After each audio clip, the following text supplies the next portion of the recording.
بسم الله الرحمن الرحيم. الحمد لله الذي أنزل على عبده الكتاب ولم يجعل له عوجا قيما لينذر بأسا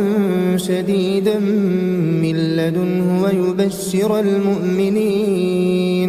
ويبشر المؤمنين الذين يعملون الصالحات أن لهم أجرا حسنا ماكثين فيه أبدا وينذر الذين قالوا اتخذ الله ولدا ما لهم به من علم ولا لآبائهم كبرت كلمة تخرج من أفواههم إن يقولون إلا كذبا فلعلك باخع نفسك على آثارهم إن لم يؤمنوا بهذا الحديث أسفا إنا جعلنا ما على الأرض زينة لها لنبلوهم أيهم أحسن عملا وإنا لجاعلون ما عليها صعيدا جرزا أم حسبت أن أصحاب الكهف والرقيم كانوا من آياتنا عجبا إذ أوى الفتية إلى الكهف فقالوا ربنا آتنا من لدنك رحمة وهيئ لنا من أمرنا رشدا فضربنا على آذانهم في الكهف سنين عددا ثم بعثناهم لنعلم أي الحزبين أحصى لما لبثوا أمدا نحن نقص عليك نبأهم بالحق إنهم فتية آمنوا بربهم وزدناهم هدى وربطنا على قلوبهم إذ قاموا فقالوا ربنا رب السماوات والأرض لن ندعو من دونه إلها لقد قلنا إذا شططا هؤلاء قومنا اتخذوا من دونه آلهة لولا يأتون عليهم بسلطان بين فمن أظلم ممن افترى على الله كذبا وإذ اعتزلتموهم وما يعبدون إلا الله فأووا إلى الكهف ينشر لكم ربكم من رحمته ويهيئ لكم من أمركم مرفقا وترى الشمس إذا طلعت تزاور عن كهفهم ذات اليمين وإذا غربت تقرضهم ذات الشمال وهم في فجوة منه ذلك من آيات الله من يهد الله فهو المهتد ومن يضلل فلن تجد له وليا مرشدا وتحسبهم أيقاظا وهم رقود ونقلبهم ذات اليمين وذات الشمال وكلبهم باسط ذراعيه بالوصيد لو اطلعت عليهم لوليت منهم فرارا ولملئت منهم رعبا وكذلك بعثناهم ليتساءلوا بينهم قال قائل منهم كم لبثتم قالوا لبثنا يوما أو بعض يوم قالوا ربكم أعلم بما لبثتم فابعثوا أحدكم بورقكم هذه إلى المدينة فلينظر أيها أزكى طعاما فليأتكم برزق منه وليتلطف ولا يشعرن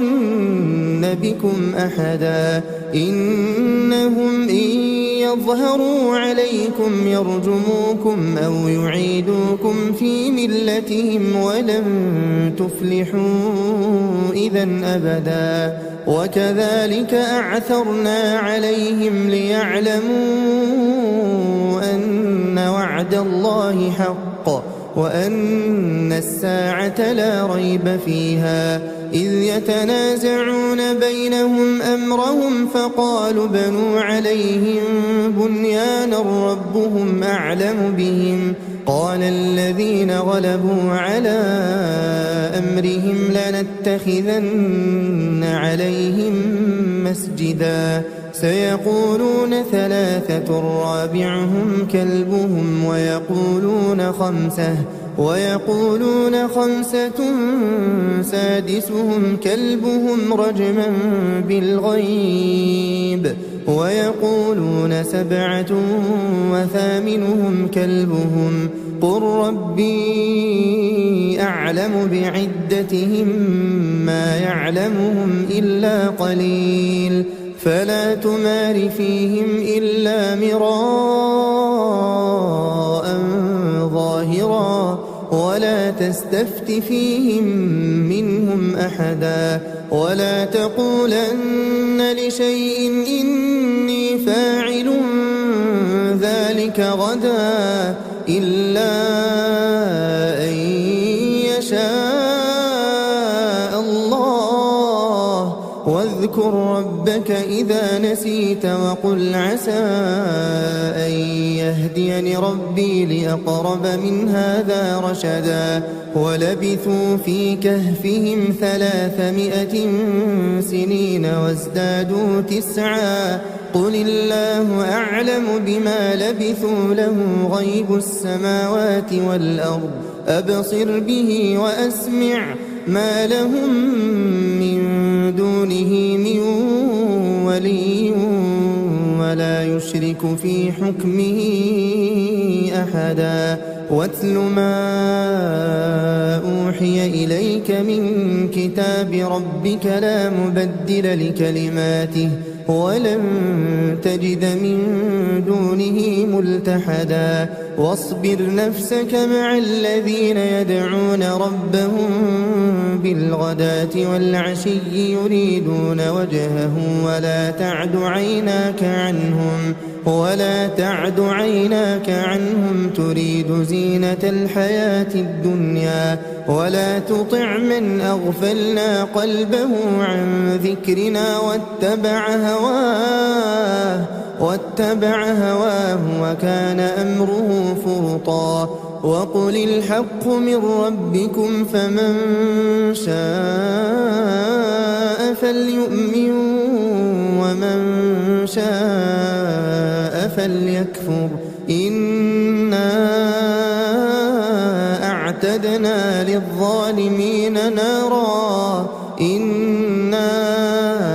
أعتدنا للظالمين نارا أحاط بهم سرادقها وإن يستغيثوا يغاثوا بماء كالمهل يشوي الوجوه بئس الشراب وساءت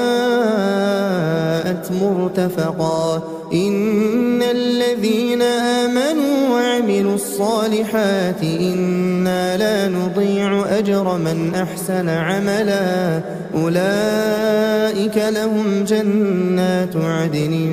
تجري من تحتهم الأنهار يحلون فيها من أساور من ذهب ويلبسون ثيابا خضرا من سندس وإستبرق متكئين فيها على الأرائك نعم الثواب وحسنت مرتفقا واضرب لهم مثل الرجلين جعلنا لأحدهما جنتين من أعناب وحففناهما بنخل وجعلنا بينهما زرعا كلتا الجنتين آتت أكلها ولم تظلم منه شيئا وفجرنا خلالهما نهرا وكان له ثمر فقال لصاحبه وهو يحاوره أنا أكثر منك مالا وأعز نفرا ودخل جنته وهو ظالم لنفسه قال ما أظن أن تبيد هذه أبدا وما أظن الساعة قائمة ولئن رددت إلى ربي لأجدن خيرا منها منقلبا قال له صاحبه وهو يحاوره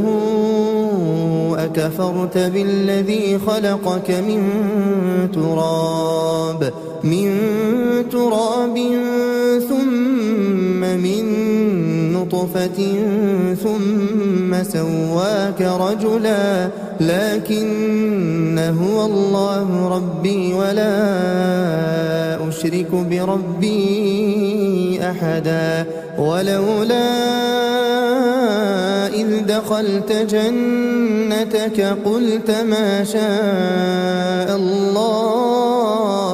لا قوة إلا بالله إن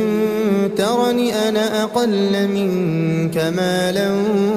وولدا فعسى ربي أن يؤتيني خيرا من جنتك ويرسل عليها حسبانا من السماء فتصبح صعيدا زلقا أو يصبح ماؤها غورا فلن تستطيع له طلبا وأحيط بثمره فأصبح يقلب كفيه على ما أنفق فيها وهي خاوية على عروشها ويقول يا ليتني لم أشرك بربي أحدا ولم تكن له فئة ينصرونه من دون الله وما كان منتصرا هنالك الولاية لله الحق هو خير ثوابا وخير عقبا واضرب لهم مثل الحياة الدنيا كماء إن أنزلناه من السماء فاختلط به نبات الأرض فأصبح هشيما تذروه الرياح وكان الله على كل شيء مقتدرا المال والبنون زينة الحياة الدنيا والباقيات الصالحات خير عند ربك ثوابا وخير أملا ويوم نسير الجبال وترى الأرض بارزة وحشرناهم فلم نغادر منهم أحدا وعرضوا على ربك صفا لقد جئتمونا كما خلقناكم أول مرة بل زعمتم أن لن نجعل لكم موعدا ووضع الكتاب فترى المجرمين مشفقين مما فيه ويقولون يا ويلتنا ما لهذا الكتاب لا يغادر صغيرة ولا كبيرة إلا أحصاها ووجدوا ما عملوا حاضرا ولا يظلم ربك أحدا وإذ قلنا للملائكة اسجدوا لآدم فسجدوا إلا إبليس كان من الجن ففسق عن أمر ربه أفتتخذونه وذريته أولياء من دوني وهم لكم عدو بئس للظالمين بدلا ما أشهدتهم خلق السماوات والأرض ولا خلق أنفسهم وما كنت متخذ المضلين عضدا ويوم يقول نادوا شركائي الذين زعمتم فدعوهم فلم يستجيبوا لهم وجعلنا بينهم موبقا ورأى المجرمون النار فظنوا أنهم مواقعوها ولم يجدوا عنها مصرفا ولقد صرفنا في هذا القرآن للناس من كل مثل وكان الإنسان أكثر شيء جدلا وما منع الناس أن يؤمنوا إذ جاءهم الهدى ويستغفروا ربهم إلا أن تأتيهم سنة الأولين أو يأتيهم العذاب قبلا وما نرسل المرسلين إلا مبشرين ومنذرين ويجادل الذين كفروا بالباطل ليدحضوا به الحق واتخذوا آياتي وما أنذروا هزوا ومن أظلم ممن ذكر بآيات ربه فأعرض عنها ونسي ما قدمت يداه إنا جعلنا على قلوبهم أكنة أن يفقهوه وفي آذانهم وقرا وإن تدعهم إلى الهدى فلن يهتدوا إذا أبدا وربك الغفور ذو الرحمة لو يؤاخذهم بما كسبوا لعجل لهم العذاب بل لهم موعد لن يجدوا من دونه موئلا وتلك القرى أهلكناهم لما ظلموا وجعلنا لمهلكهم موعدا وإذ قال موسى لفتاه لا أبرح حتى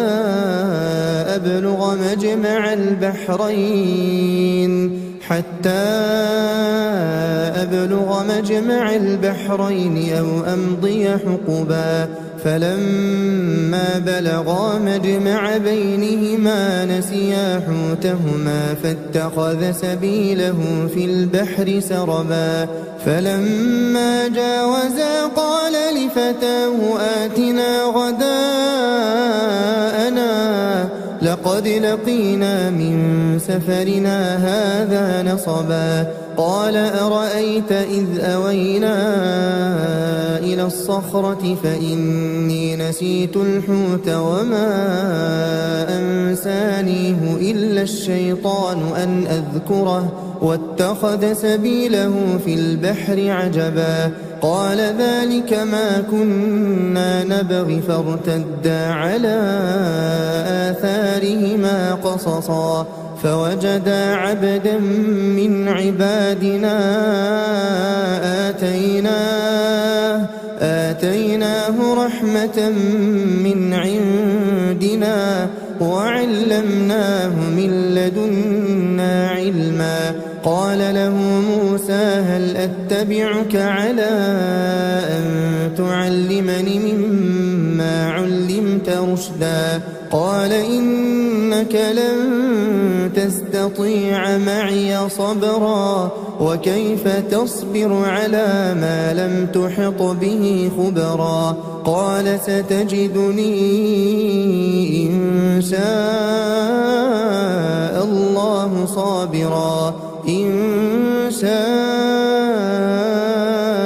الله صابرا ولا أعصي لك أمرا. قال فإن اتبعتني فلا تسألني عن شيء حتى أحدث لك منه ذكرا. فانطلقا حتى إذا ركبا في السفينة خرقها قال أخرقتها لتغرق أهلها لقد جئت شيئا إمرا. قال ألم أقل إنك لن تستطيع معي صبرا. قال لا تؤاخذني بما نسيت ولا ترهقني من أمري عسرا. فانطلقا حتى إذا لقيا غلاما فقتله. قال أقتلت نفسا زكية بغير نفس لقد جئت شيئا نكرا. قال ألم أقل لك إنك لن تستطيع معي صبرا. قال إن سألتك عن شيء بعدها فلا تصاحبني قد بلغت من لدني عذرا. فانطلقا حتى إذا أتيا أهل قرية استطعما أهلها فأبوا أن يضيفوهما فوجدا فيها جدارا يريد أن ينقض فأقامه. قال لو شئت لاتخذت عليه أجرا. قال هذا فراق بيني وبينك سأنبئك بتأويل ما لم تستطع عليه صبرا. أما السفينة فكانت لمساكين يعملون في البحر فأردت أن أعيبها وكان وراءهم ملك يأخذ كل سفينة غصبا. وأما الغلام فكان أبواه مؤمنين فخشينا أن يرهقهما طغيانا وكفرا. فأردنا أن يبدلهما ربهما خيرا منه زكاة وأقرب رحما. وأما الجدار فكان لغلامين يتيمين في المدينة وكان تحته كنز لهما وكان أبوهما صالحا. فأراد ربك أن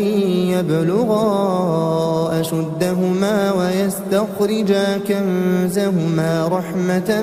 من ربك وما فعلته عن أمري ذلك تأويل ما لم تسطع عليه صبرا. ويسألونك عن ذي القرنين قل سأتلو عليكم منه ذكرا. إنا مكنا له في الأرض وآتيناه من كل شيء سببا. فأتبع سببا حتى إذا بلغ مغرب الشمس وجدها تغرب في عين حمئة ووجد عندها قوما قلنا يا ذا القرنين إما أن تعذب وإما أن تتخذ فيهم حسنا. قال أما من ظلم فسوف نعذبه ثم يرد إلى ربه فيعذبه عذابا نكرا. وأما من آمن وعمل صالحا فله جزاء الحسنى وسنقول له من أمرنا يسرا. ثم أتبع سببا حتى إذا بلغ مطلع الشمس وجدها تطلع على قوم لم نجعل لهم من دونها سترا. كذلك وقد أحطنا بما لديه خبرا ثم أتبع سببا حتى إذا بلغ بين السدين وجد من دونهما قوما لا يكادون يفقهون قولا قالوا يا ذا القرنين إن يأجوج ومأجوج مفسدون في الأرض فهل نجعل لك خرجا على أن تجعل بيننا وبينهم سدا قال ما مكني فيه ربي خير فأعينوني بقوة أجعل بينكم وبينهم ردما آتوني زبر الحديد حتى إذا ساوى بين الصدفين قال انفخوا حتى إذا جعله نارا قال آتوني أفرغ عليه قطرا فما استطاعوا أن يظهروه وما استطاعوا له نقبا قال هذا رحمة من ربي فإذا جاء وعد ربي جعله دكاء وكان وعد ربي حقا وتركنا بعضهم يومئذ يموج في بعض ونفخ في الصور فجمعناهم جمعا وعرضنا جهنم يومئذ للكافرين عرضا الذين كانت أعينهم في غطاء عن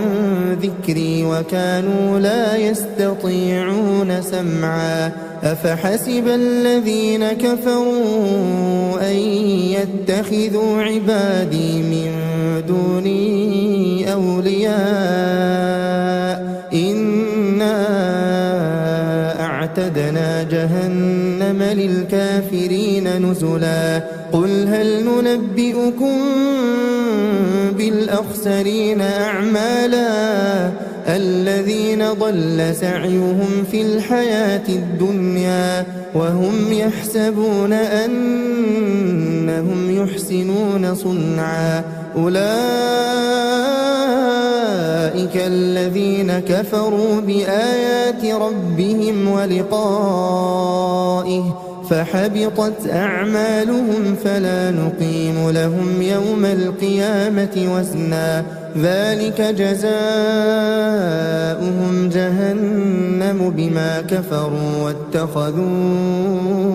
آياتي ورسلي هزوا إن الذين آمنوا وعملوا الصالحات كانت لهم جنات الفردوس نزلا خالدين فيها لا يبغون عنها حولا قل لو كان البحر مدادا لكلمات ربي لنفد البحر قبل أن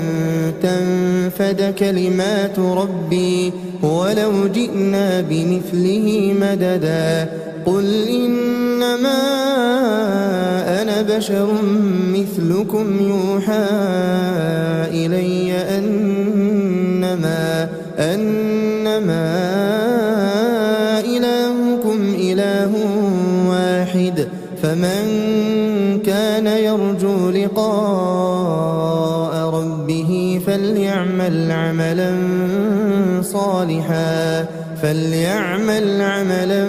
صالحا ولا يشرك بعبادة ربه أحدا.